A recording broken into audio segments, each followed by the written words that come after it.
Metal presents কৃষি সংবাদ, সুজলা সুফলা।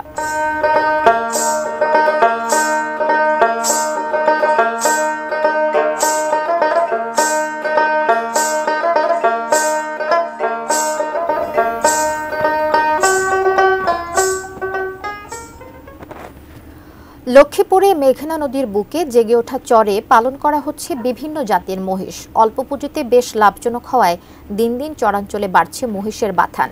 মহিষের দুধ ও দই খুবই সুস্বাদু হওয়ায় চাহিদাও রয়েছে বেশ। লক্ষ্মীপুর প্রতিনিধি মেহরাজউদ্দিন রবিনের পাঠানো তথ্য ছবি নিয়ে একটি ডেস্ক রিপোর্ট দেখে নেন। লক্ষ্মীপুর জেলার মেঘনা নদীর মাঝে জেগে ওঠা বিচ্ছিন্ন চরগুলোয় মহিষের অনেক বাথান। সবুজ মাঠে উন্মুক্ত অবস্থায় পালন করা হচ্ছে হাজার হাজার মহিষ। চর রমণীমোহন, চর মেঘা, চর আব্দুল্লাহ সহ প্রায় ১৫টি চরে মহিষের পাল চোখে পড়ে। মেঘনা চরের মধ্যে মনে করেন ১ লক্ষ মহিষ আছে। এক মালিকের মনে করেন ২০০, ২৫০, ৩০০ মহিষ আছে। আমাদের কিল্লাত প্রায় ২০০-২৫০ মহিষ আছে। আমরা ১০-১২ জন আছি, তারাই এটা রক্ষণাবেক্ষণ করতে। মহিষের দুধ সংগ্রহ করেন গোয়ালারা, তা থেকে তৈরি হয় সুস্বাদু দই। উপকূলীয় এলাকার বিভিন্ন বাজারে এ দইয়ের রমরমা বেচাকেনা।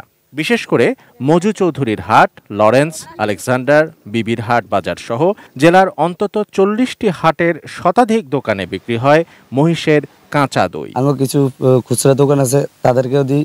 পাইকার আছে, তাদেরকেও দিই।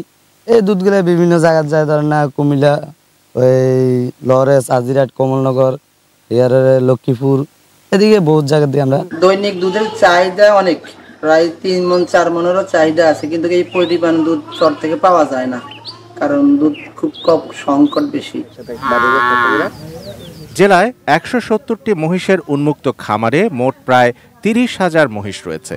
উৎপাদন বৃদ্ধির জন্য খামারি ও বাথানীদের নানাভাবে সহযোগিতা করছে জেলা প্রাণী সম্পদ দপ্তর। দইগুলো কিভাবে বাজারজাত করা যায়, কিভাবে মার্কেটিং করে লাভবান করতে পারি খামারিদের, সেই চেষ্টা আমাদের অব্যাহত আছে। এছাড়া তাদের যে চিকিৎসা, খাদ্য, ওই পরামর্শগুলো আমরা নিশ্চিত করছি, পরামর্শ দিচ্ছি। খামারিরা প্রতি মণ দুধ বিক্রি করেন ৩,০০০ টাকায়। সেই হিসেবে দৈনিক জেলায় ৬ লাখ টাকা এবং বছরে প্রায় ২২ কোটি টাকার মহিষের দুধ বিক্রি হয়।